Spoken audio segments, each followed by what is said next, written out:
يا حامل القرآن.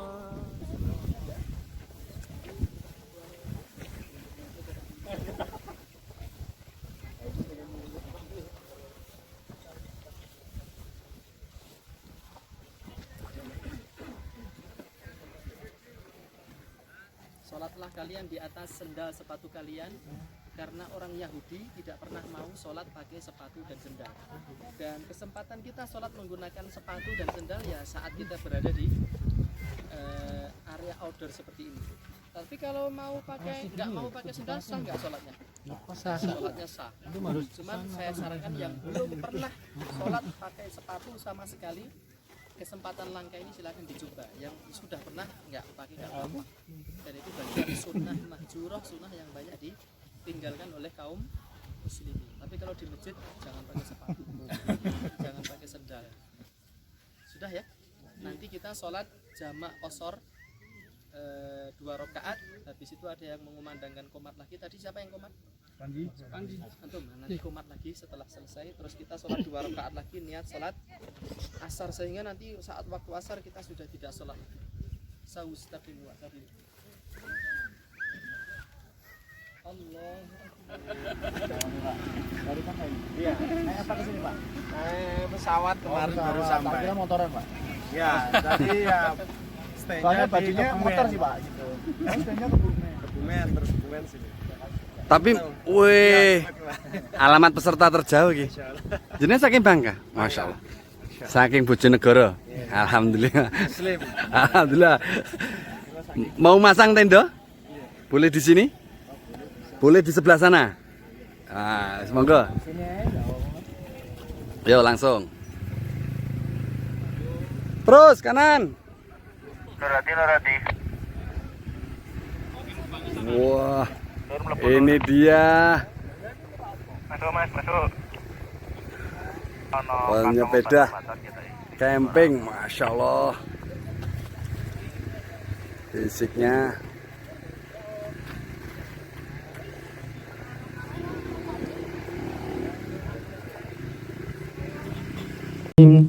Assalamualaikum warahmatullahi wabarakatuh. Punya Mas itu, Mas Saryanto. Kasih kan? Betul. Innal hamdalillah nahmaduhu wa nasta'inuhu wa nastaghfiruhu wa na'udzu billahi min syururi anfusina wa min sayyiati a'malina. Man yahdihillahu fala mudhillalah wa may yudlil fala hadiyalah. Wa asyhadu an la ilaha illallah wahdahu la syarikalah. Wa asyhadu anna Muhammadan abduhu wa rasuluhu sallallahu alaihi wa ala alihi wa ashabihi wa man tabi'ahum bi ihsanin ila yaumiddin, amma ba'du. Ikhwani fillah rahimani wa rahimakumullah wa a'azakumullah yang senantiasa dirahmati oleh Allah Subhanahu wa taala. Alhamdulillah, kita memanjatkan puja-puji syukur kehadirat Allah Subhanahu wa taala yang menganugerahkan banyak nikmat sekali. Banyak sekali kenikmatan yang Allah berikan kepada kita hari ini di tengah suasana yang sangat indah. Bagi saya ini suasana yang teramat sangat indah sekali banget, nemen pol. Maka harus kita syukuri suasana senja hari di tengah kabut yang gelap, tetapi tidak hujan. Kita dipertemukan oleh Allah di lereng Merapi sisi selatan ini untuk bertafakuh fiddin bersama-sama. Sebagaimana dikatakan Mas Nur Hadi tadi, insya Allah ini akan menjadi kesempatan dan momen yang akan senantiasa kita rindukan insya Allah ta'ala. Nah, berkaitan dengan acara kita di Volcano Ngaji yang ke-8 ini, sebelumnya ada Volcano Ngaji 1, 2, 3, dan yang paling terbaru kemarin di Gunung Rinjani. Mungkin teman-teman ada yang belum tahu. Jadi sebelum di sini kita ada kegiatan Volcano Ngaji yang ke-7, yang versi ekstrim. Versi ekstrim ini baru dilakukan 2 kali. Pertama di Gunung Lawu. Jadi pengajiannya di puncak gunung. Kalau ini kan cuma di Buper ya, bumi perkemahan. Jadi yang sampai ke atas itu memang para lelaki Lelaki sing pinter sambat, aduh, gitu. Sambatnya entek amek kurang golek. Dari 150 peserta itu hanya sekitar 110 yang mencapai lokasi tablik akbar di atas Gunung Lawu itu melalui jalur tambak. Kemudian versi ekstrim yang kedua di Gunung Rinjani kemarin baru sebulan ya, baru sebulan yang lalu. Jadi kita berpetualang di tengah hutan selama 3 hari 4 malam. Pengajiannya di Segara Anak. Horor toh? Horor apa ora kira-kira? Horor gitu ya. Pengajian tablik akbar judulnya Ku Tunggu Engkau di Telaga. Pengajiannya di Segara Anak Gunung Rinjani dan sudah ada rekamannya, nanti teman-teman carilah ya. Pokoknya jangan lupa komen, subscribe ya. Terus lagi komen, like, subscribe ya. Gitu. Pun Volcano Ngaji kita adakan di sini untuk refreshing ya, karena kemarin sudah versi ekstrim, yang ini versi Volcano Ngaji versi es krim. Karena ada aktivitas es krim gratis. Yang belum dapat es krim silahkan menuju ke mobil di belakang sana. Gratis itu, nggak bayar itu. Selama persediaan masih ada. Volcano Ngaji versi es krim gitu. Rencana Volcano Ngaji ke-9 di akhir bulan Februari bertempat di Gunung Uhud. Sekalian umroh backpacker. Iya, keren toh? Daftar aja keren toh. Keren toh orang daftar. Nanti kita umroh bareng-bareng. Nanti kita ada pengajian seperti ini di Gunung Uhud insyaallah. Iya. Keren ra kira-kira. Ning 23 yuta. Nyelengi sih. Semoga nanti ada Volcano Ngaji Gunung Uhud di tahun berikutnya insyaallah ta'ala. Allahumma amin ya rabbal alamin. Ini santri jalanan, sawangan rupane rak cethok. Karena santri jalanan memang. Nah, santri pondokan nggak mungkin dia kesini, wong dia ada bertempat tinggal di pesantren. Wujudku santri jalanan, tapi akhlakku santri pondokan. Iya, tentang beberapa poin yang ada di dalam kitab Al-Mu'lim bi Adabil Alim wal Muta'allim. Itu opsi kita. Kemudian opsi yang kedua adalah mengatasi gangguan gaib di gunung. Dan itu sebetulnya adalah materi Volcano Ngaji yang pertama di Girpasang yang mengadakan Volcano Ngaji di sana. Tahun 2019. Materinya tentang sunnah-sunnah di gunung, mengatasi gangguan gaib di gunung. Kemudian sudah dicetak buku ini. Ini buku ini dibagikan gratis, tidak dijual belikan. Ditambah materi Volcano Ngaji yang kedua, 9 mitos di kalangan pendaki gunung. Jadi teman-teman yang suka atau terkadang berkegiatan di gunung, lah buku ini. Ya, yang pendaftar belum dapat bisa menghubungi panitia selama persediaan masih ada. Yang tidak ada nanti bisa mendownload materinya, PDF-nya di volcanongaji.com. Kunjungilah itu rumah besar kita itu. volcanongaji.com. Nanti teman-teman bisa mendownload file buku Bekal Religi Seorang Pendaki. Kita bahas yang mana dulu? Santri pondokan apa mengatasi gangguan gaib di gunung? Gangguan gaib kayaknya, karena ini pas sore hari menjelang malam, glodak-glodak. Jadi nuansa mistisnya tuh dapat itu loh. Tapi nek bar subuh ki wong wis ora pati jos. Mengatasi gangguan gaib di gunung. Yang pegang buku silahkan buka di halaman 21. Halaman 21. Yang pertama, pembahasan pertama adalah tempat tinggal jin. Beberapa riwayat menyebutkan bahwa jin dan setan itu suka bertempat tinggal di lokasi-lokasi sebagai berikut. Yang pertama, toilet. Toilet ini bukan artinya WC ya, termasuk tempat terbuka outdoor yang memang sering digunakan untuk buang air besar, buang air kecil, itu masuk kategori apa? Toilet. Gitu. Jadi kalau volcano ngaji versi ekstrim jangan harap ada WC. Ya. Jadi kita mengamalkan ilmu alam. Itu. Tempatnya ya sak-sake. Gerumbul-gerumbul ada langsung eksekusi di situ. Kemudian yang kedua, bekas deruman onta. Alhamdulillah nggak ada onta di sini. Yang ketiga, tempat sampah atau pawuan. Yang keempat, lubang-lubang tanah, bekas sumur tua yang nggak dipakai lagi. Kemudian mungkin ada celah di tanah, ya. Sehingga teman-teman kalau ke gunung itu kalau buang air besar jangan kok ketemu lubang, masya Allah, alam menyediakan segalanya. Jangan. Itu barangkali tempat tinggalnya jin, dan dilarang kita buang air di lubang-lubang tanah. Terus gimana? Masa nggak pakai lubang? Bikinlah lubang sendiri. Gitu. Kalaupun tidak ada jin di situ, terkadang ada hewan yang kalau kita buang air di situ, buang air besar di situ, kita bisa membahayakan. Itu yang itu. Kenapa kita membahayakan hewan itu? Misal ada lubang tanah, kita pipis di situ, lalu terjadi gelombang tsunami yang menenggelamkan bangsa semut, atau mungkin ada istana semut di bawah lubang itu. Atau hewan itu membahayakan kita, atau buang air besar di situ, ternyata ada ular di situ. Rumangsane kodok dicatek itu. Naudzubillah min dzalik. Kan horor ta itu? Horor. Makanya hindarilah buang air besar, buang air kecil di lubang-lubang tanah.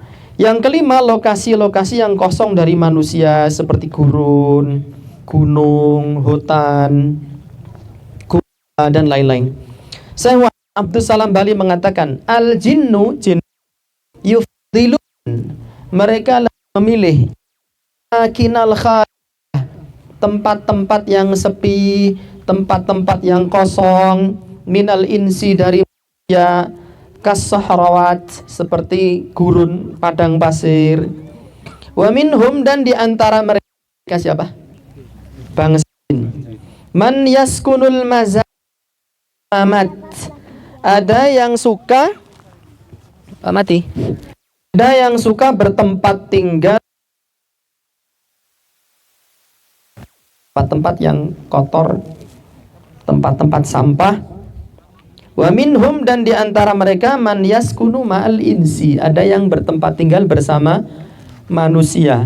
Imma dia bertempat tinggal di rumahnya manusia, imma dia bertempat tinggal di dalam badannya manusia.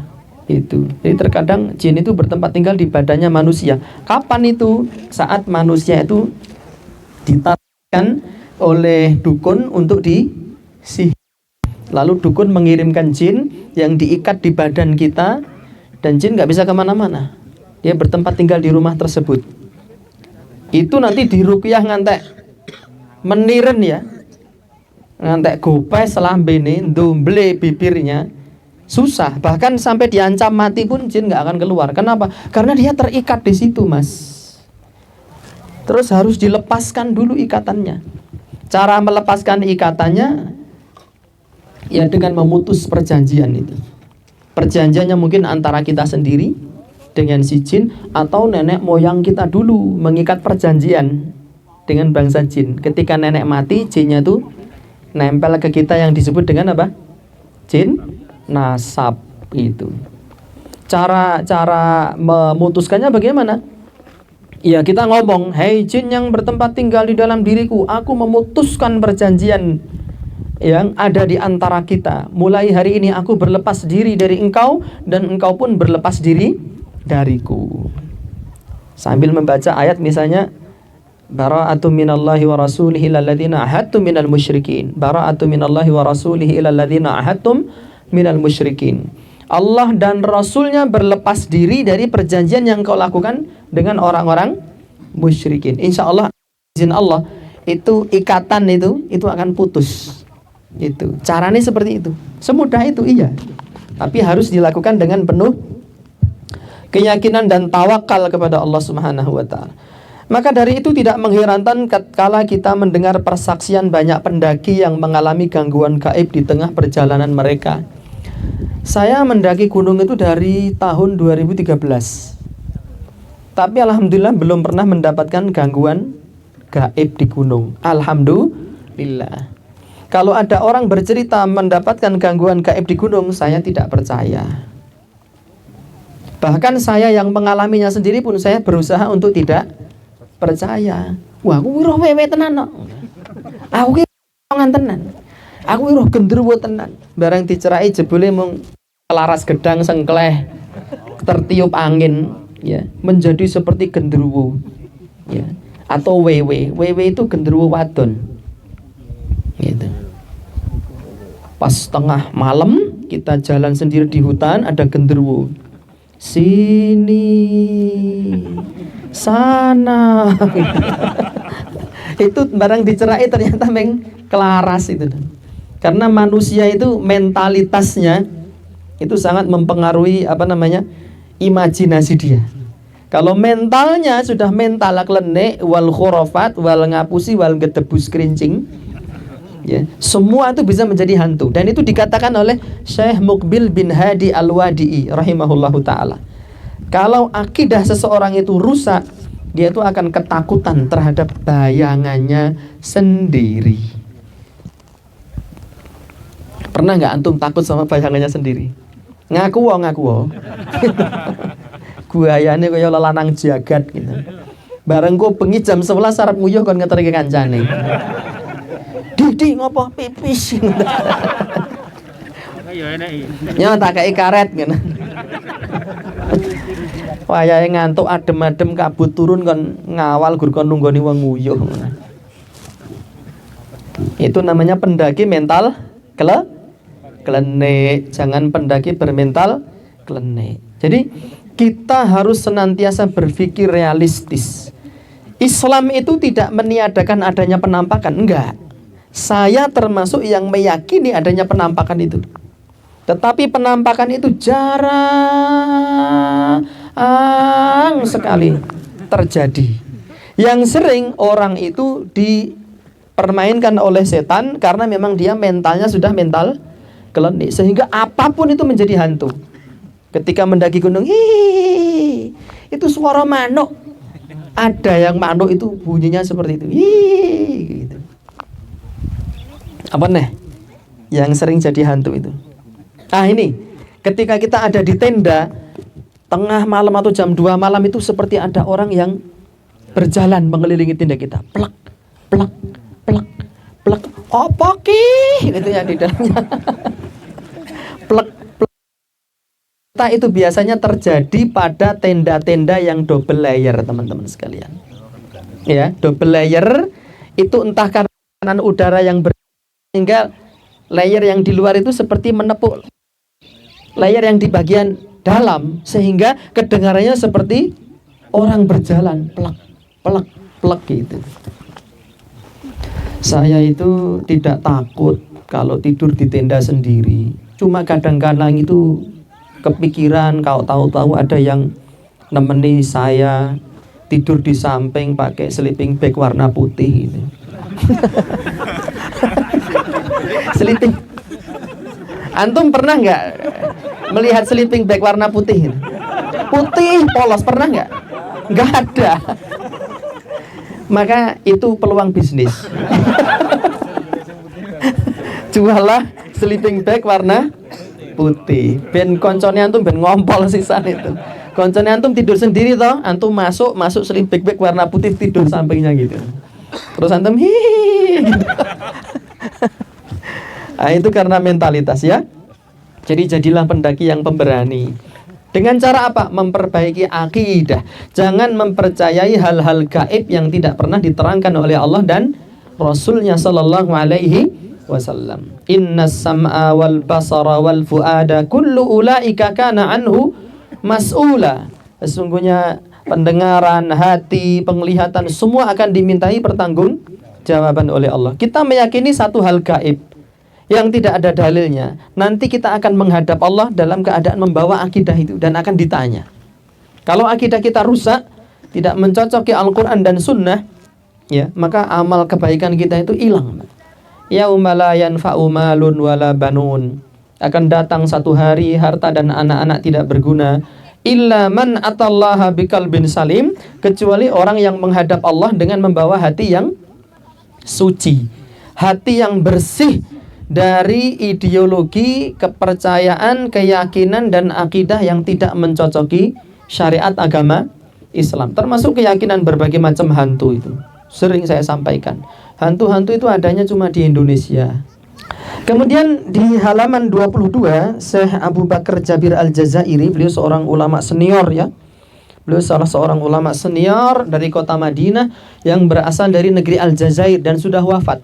Dan beliau menjadi mufti ahli fatwa di Masjid An-Nabawi Asy-Syarif. Beliau mengatakan di dalam kitab Aqidatul Mu'min halaman 230.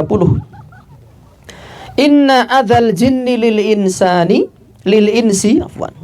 Inna adzal jinni, sesungguhnya gangguan jin, lil insi terhadap manusia, thabitun, itu benar adanya.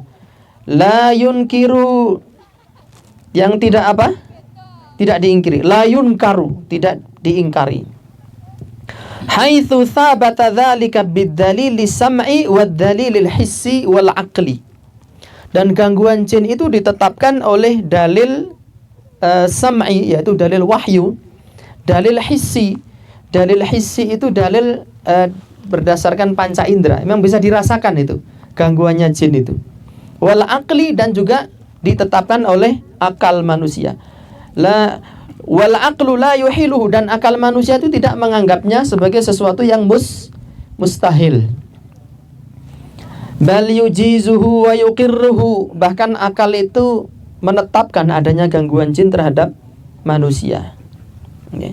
Walaula al-mu'aqqabat minal malaikah allati anatallahu biha hifdzal insan, seandainya bukan karena keberadaan malaikat yang ditugaskan oleh Allah untuk menjaga manusia, ya, lama naja minal jinni, maka manusia itu tidak akan selamat dari gangguan jin, wasyayatin, dan dari gangguan setan, ahadun, seorang pun. Wadzalika li'adami ru'yatil insani lahum, karena manusia tidak bisa melihat eksistensi dan keberadaan jin. Kita ini kalau tidak dijaga malaikat, udah dari dulu kita ditumbangkan oleh gangguan jin dan setan.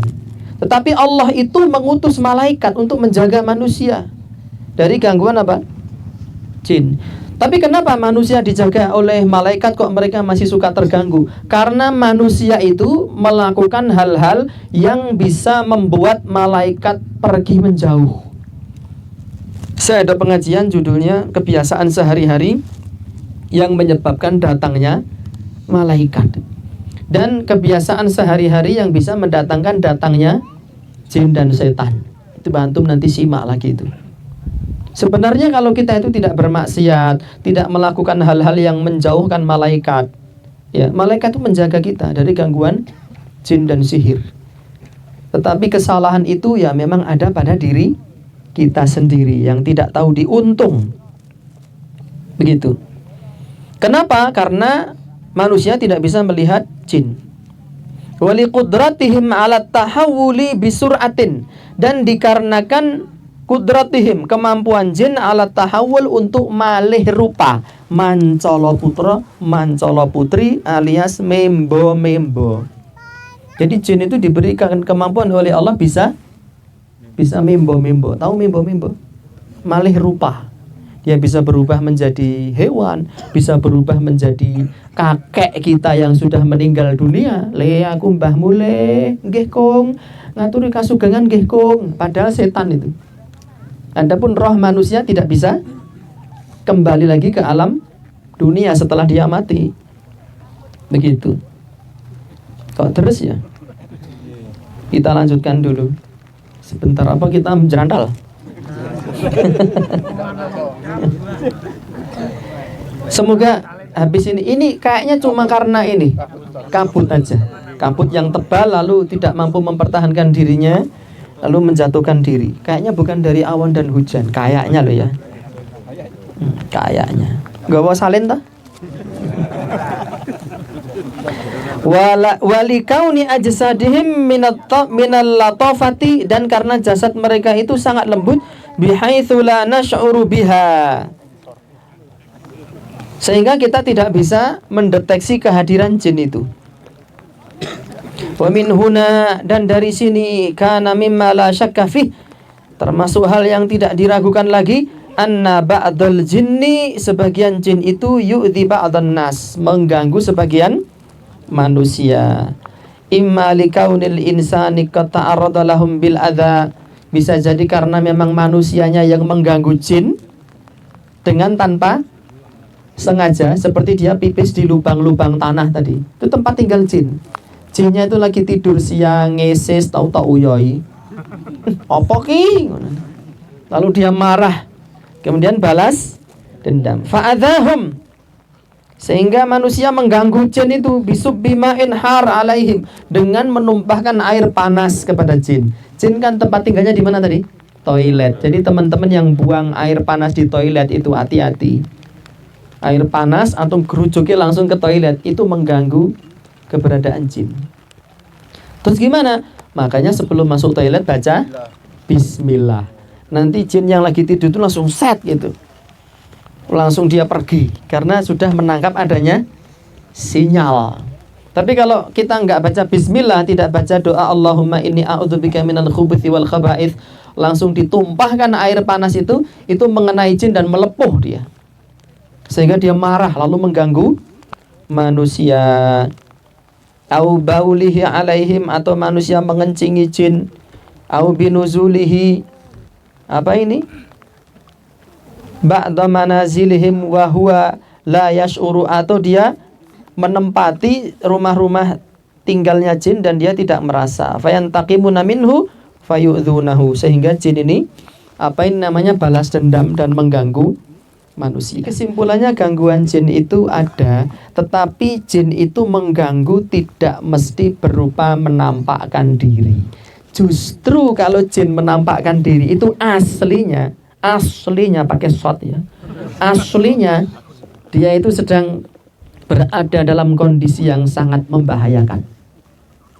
Kenapa? Karena dalil-dalil syariat menerangkan jika jin menampakkan diri di alam manusia, maka akan berlaku hukum manusia. Bisa dipukul, bisa dibacok, bisa ditendang. Makanya athar para sahabat itu banyak menerangkan. Di dalam hadis sahih saya baca, Khalid bin Walid itu menebas jin yang bertempat tinggal di berhala. Kata Nabi, wahai Khalid bin Walid, hancurkan berhala yang disembah oleh orang-orang Arab jahiliyah. Ditumbangkan patungnya. Lalu sowan kepada Nabi, kamu mendapati apa? Nggak ada apa-apa Nabi. Baliklah, karena kamu belum melakukan apapun. Lalu Khalid kembali dengan marah sambil mencabut pedangnya. Tiba-tiba di bekas patung itu ada nenek hitam, ya, berambut acak-acakan, mukanya serem. Lalu orang-orang musyrikin mengatakan, larilah gitu. Lalu Khalid bin Walid mengejar wanita itu, lalu ditebas sampai terbelah jadi dua. Kemudian sowan kepada Nabi, apa yang kamu dapatkan? Wanita hitam acak-acak, saya tebas wahai Nabi. Oke, kamu sudah membunuhnya. Jadi jin kalau menampakkan diri itu bisa ditebas. Makanya jarang sekali jin menampakkan diri itu. Penampakan itu yang ada itu satu halusinasi, dua orang ngeprank. Langsung ambil batu aja dilempar. Kalau itu jin, dia juga sakit. Kalau itu manusia, salahmu dewi. Ternyata matanya copot, antum tidak berdosa. Kur dikecerek polisi. Tapi kalau dosa enggak dosa. Karena dia yang mulai mengganggu. Jadi mulai hari ini kalau teman-teman mendaki lihat ada penampakan, jangan buru-buru diserang. Ku kayak gur kelaras kuwi. Kelaras tok amuk tok tendang tok ke jurus ular, jurus harimau membuka jalan. Ternyata kelaras, menus gitu. Pastikan itu memang penampakan beneran. Ambil batu dilempar dengan gagah berani dan tidak takut, gitu ya. Sehingga seperti tadi saya sampaikan, penampakan itu ada, tapi jarang sekali banget. Biasanya sebelum menampakkan diri paling cuma ada bau-bauan, mau bau wangi atau bau busuk gitu. Atau suara-suara gitu. Klontang. Jendela nutup dewe, tutupan matur nuwun tak tutup kayak gitu aja. Anak kecil bisa nutup jendela nggak? Bisa nggak anak kecil nutup jendela? Terus kenapa antum takut ada jin nutup jendela? Bocah ya iso ngono kuwi santai wae. Los. Udah nutup jendela nutup ngompol gini. Sepatunya kebak ompol. Naudzubillahi min.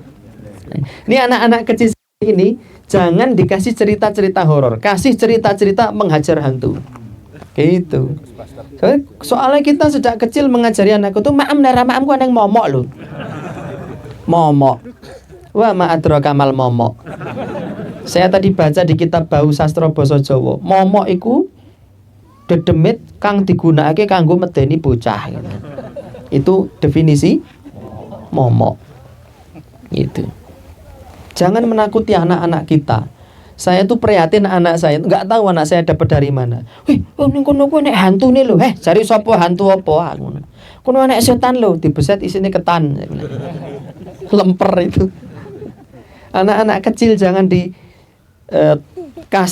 tontonan hantu, cerita mistis. Ya, jangan diperdengarkan cerita-cerita klenik. Kasih tahu sama anak, setan itu musuh kita. Kalau dia menampakkan diri langsung lempar batu aja, gitu. Nggak usah takut, gitu. Orang tuanya menanamkan keberanian pada anak. Kita ini tumbuh di tengah masyarakat pecinta klenik. Akhirnya sampai dewasa pun di otak kita itu banyak sekali hantu di sini. Bener apa enggak? Yang wewe, yang sundel bolong, yang glundung pringis. Glundung pringis enggak ada. Adanya di pengajian gini glundung pringis. Pengajian ngantuk glundung terus meringis itu namanya glundung pringis. Ya. Orang nek kelungu kambing nyeblok aja dicekel lho lah ngopo malih dadi glundung pringis. Enggak ada itu. GP itu, ya. Glundung pringis. Bohong. Itu pembohongan umat. Tapi saya yakin loh, saya yakinnya di antara antum yang hadir di sini gue eneng saya nggak setuju dengan saya. Oh, betul usate orang tahu roh kayak gue.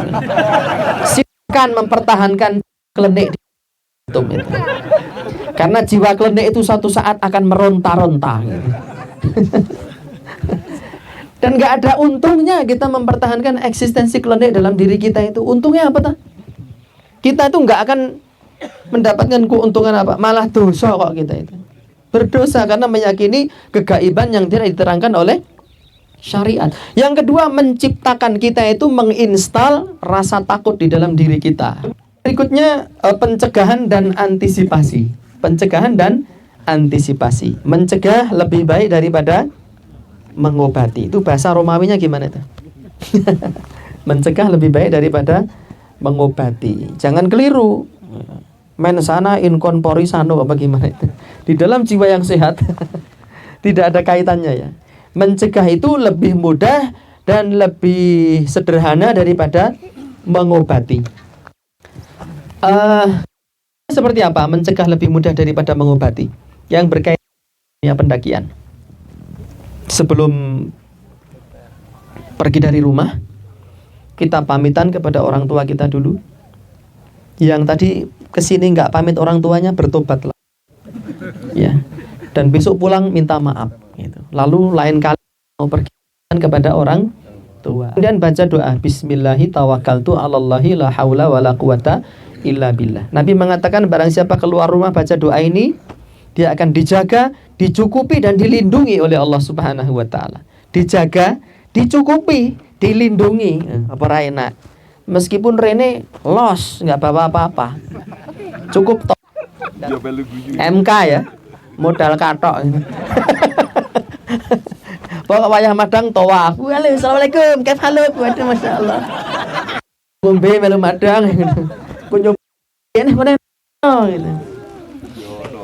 Ya ono wong ngono kuwi. Tapi boleh nggak itu? Boleh. Sing penting sing dijaluki ora nyongot gitu ya. Sing dijaluki nyongot antum harus segera undur diri dari ruang dengar dia. Jadi mencegah itu secara umum lebih mudah daripada mengobati. Daripada ketika sudah di gunung antum kesurupan, nah itu repot kalau kesurupan. Tidak bisa mengendalikan diri, ya bisa nyemplung ke jurang. Ya, kemudian dia juga membuat repot siapa? Teman-temannya. Nggak mungkin wis ben kesurupan wis ben nyemplung wis men. Wis kayak nganti sengkake sisan ngono. Nggak ada. Nggak ada teman seperti itu. Merepotkan diri sendiri dan merepotkan orang lain. Gitu. Dan berikut adalah beberapa hal yang selayaknya kita perhatikan agar dijauhkan oleh Allah dari gangguan jin dan setan. Pertama, memperbaiki kualitas akidah dan tauhid serta menjauhi berbagai macam kesyirikan. Kesyirikan itu bisa berupa keyakinan, bisa berupa ucap, bisa berupa perbuatan. Semuanya harus dibersihkan dari diri, jiwa, dan hati, sehingga kita hidup sebagai seorang muslim yang merdeka dari perbudakan setan dan los orang kalau bertauhid itu. Los dol gak rewel blas kata Pak Eko. Itu salah satu sponsor Vulkano Ngaji yang setia itu ya. Kalau orang bertauhid itu dia ketergantungannya kepada Allah Subhanahu wa taala. Ora berduli Merapi yang Mbah Petro, Gunung Lawu yang Sunan Lawu, ada apalagi macam-macam mitos di gunung itu. Biasanya kebiasaan ini teman-teman yang masih muda ini sebelum mendaki dia cari di gunung itu ada mitos apa, pantangannya apa saja. Gopo, malah semakin takut nanti kita. Oh ini namanya pos Samarantu. Oh ini namanya pos apa sing gawat itu? Nah? Pasar Bubra. Oh iki Tanjakan Asu. Lho guyu enek apa ora? Di gunung mana itu? Iki ora pendaki gunung iki berarti. Iki orang penyamaran semua ini. Gayane tok pendaki gunung. Padahal aslinya tukang liwet nih. Di mana tanjakan itu tadi? Gunung Arjuna. Tanjakan Asu. Jadi saking terjalnya itu wong nek buka ngono iki lho. Miso itu loh. Lalu diberi nama dengan tanjakan itu gitu. Jadi ya kalau dia naik situ itu mesti jegok gitu loh ya. Maka disebut apa? Maka disebut tanjakan itu. Ada tanjakan cinta di mana? Semeru. Itu itu. Ya, kalau kita nanjak tanpa noleh maka jodohnya katanya. Itu perkara-perkara yang merusak kemurnian akidah dan tauhid kita. Harus resik bersih. Ya, dari hati, jiwa dan diri kita.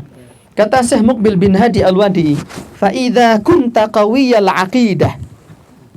Apabila engkau memiliki akidah yang kuat dan kokoh, jiwa yang hanya memperbudak diri kita kepada Allah semata, al-jinniyu, maka jin itu, wasyaitanu, dan setan itu, saya khafa minka, akan takut kepada kalian.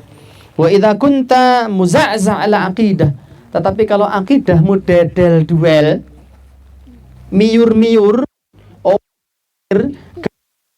gampang tolah-toleh, ya, gampang kapilut kahanan kiwa tengen, gampang terpengaruh cerita-cerita klenik wal khurafat, apa yang terjadi? Rubbama takhafu min dhillika, engkau akan takut terhadap bayanganmu sendiri. Ya. Jadi ini antisipasi yang pertama dan utama. Ini tampaknya semakin deres. Kayaknya kita cukupkan sampai di sini. Teman-teman, karena ini hujan turun tidak begitu lebat, kita cukupkan pengajian kita di sesi yang pertama. Nanti malam kita lanjutkan sedikit sama besok subuh insyaallah. Wassallallahu ala nabiyina Muhammad wa sallam wa akhiru da'wana alhamdulillahi rabbil alamin. Wassalamualaikum warahmatullahi wabarakatuh. Nama siapa sendiri? Waduh, kesininya? Bareng. Sopo? Jazakallah. Wah, kayak sak bagor ini. Oh, ini. Tak setahun nih. Jazakallah khairan. Ayo ngiap sik dulu kita. Yuk. Mik apa? Mik.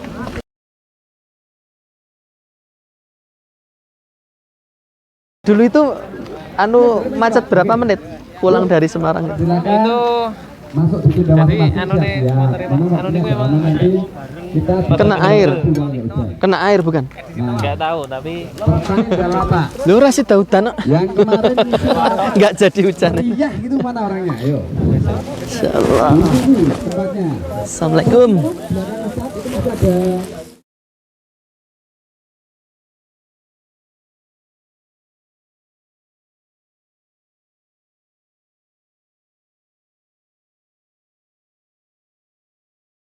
Lima apa ya? Kita di Gunung Selamet itu. Volcano Ngaji 5. Juga ada beberapa teman kita ngumpul Akhiran insya Allah. Kayak nggak ngajak temen dari sana. Kok sendirian? Temen dari STDI dia Ha-ha. rekam anak bantu kan Oh, anak ngikut buntut Yo, oh gitu. Lu ya mahasiswa STDI Jember, suka Jember merene. kan anak kan Bukan mahasiswa STDI, Bukan. tapi orang Jember. Oh, Masya Allah. Tapi kuliah di Jember. nah enggak Masya Allah. Orang Mekah ya? Motoran nih mas. Kok naik kereta tuh ada yang langsung nggak? iya